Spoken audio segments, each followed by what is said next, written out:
So you want to learn how to get a lot more YouTube views? Well, one of the best ways to do that is actually to tell stories and entertain inside your videos. So in my previous business, we had millions of YouTube views, and I think we're pretty darn good teachers, but that was not the secret sauce. The secret sauce is that we figured out that eventually we have to be entertaining our folks as they're watching our content. Yeah, we want to educate them, but we also have to make sure that they're having fun and enjoying the art of learning. If you think about it, people are relaxing. What they do to relax, they watch movies, they read books, they watch TV shows, right? Those are story-based elements, right? And so content can be story-based elements as well. Okay, so I'm gonna give you an example, right? I'm actually gonna create a story. What we're gonna do is we're gonna tell the moral of the story first, what the lesson of the story is. You're gonna see it's very abrupt and very short, okay? And you're gonna see it's kind of dry and cookie cutter.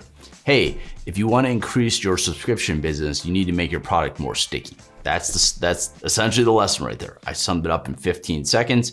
Now I could have made a 47-minute talking head video and showed exactly how you lower your churn, but check this out here. I'm now gonna tell a story that's gonna help you understand that same process in a much more engaging way, okay? So as we go through the story, I want you to be thinking about it. How can you fix your talking head in your educational videos? How can you tell the same lesson, but tell a story doing it? All right, this is probably the craziest thing that I have ever done when I was consulting or teaching somebody. I do get excited, I love to teach, but this was probably next level, beyond out of control. All right, so the year was 2017. I was working with a consulting client in the software industry. We were looking at trying to figure out how to grow his business.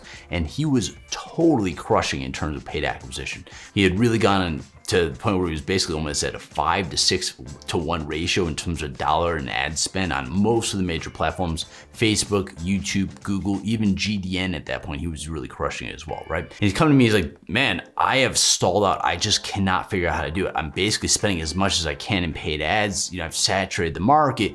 You got to be able to help me. So we're going through his numbers. Hey man, yeah, you're right. You're looking pretty good here. Everything's looking really good until we get to the column where we start talking about churn rate, the number of customers he was losing per month in his subscription program.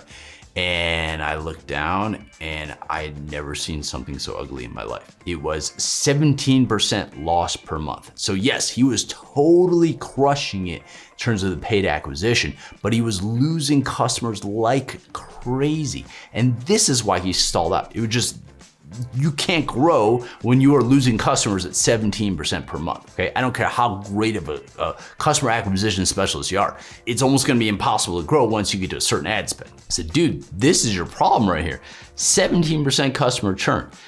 And because he had his mind on his money and his money on his mind, otherwise known as that he is basically a paid acquisition specialist, and this is where his mind is, he says, no man, I think I need to add another funnel in here. That's gonna be a thing, right? Spend more money in ads. And he's focusing entirely on just trying to get more customers, okay? But it doesn't matter how much water you put into a bucket if the bucket is leaky. I was like, no dude, you know, it's the churn problem. You're just gonna be basically lighting your money on fire. He says, no, we got to add more, you know, customer acquisition there. So I keep going back to him and I showed him in a calculator, showed him in a spreadsheet form. I tell him stories. It's just not getting through. Finally, I just said, enough's enough, man. Hey, ready? And I pulled out $300 bills out of my pocket, okay? From my right pocket. And then out of my left pocket, I pull my lighter and boom, I light the money on fire and I throw it down on the table. I shocked myself when I did this. I could not believe I actually did this, but I needed him to understand that he is lighting money on fire, okay? That is what churn is. If your customer is not sticking around, if your product is not sticky enough, it's not good enough. You need to lower your churn. Your product has to be more sticky, all right? So the solution is do not constantly be thinking you have to put more money in terms of acquiring new customers. You already have customers. Put equal amount, if not more time into making them more excited, more happy, making your product more useful so they stick around more and your product is less sticky. What did I do there? I said the same information I said very earlier, right? Hey, You gotta make your product stickier because churn's a problem. But I told a story, I put drama in there, I emphasized things, I used colloquial language, I did things with my tonality, I did a dramatic up with me spending and actually lighting money on fire to illustrate the point, right? What was more entertaining for you? You can leave a comment below in the comments area. What was more entertaining? Me just giving the information cut and dry, or me decorating the same information with a story? Going forward, when you're making your content, don't just do the talking head, here's how you do XYZ, cookie cutter, dry type information. You have to remember that content needs to educate, but more importantly, it also has to entertain and enlighten as well. And story is one of the best ways of doing it.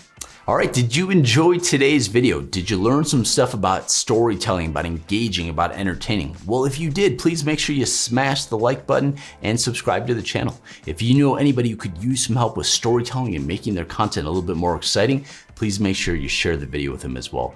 Thanks again for watching. My name is Steve Nixon. I will see you at strategysamurai.com.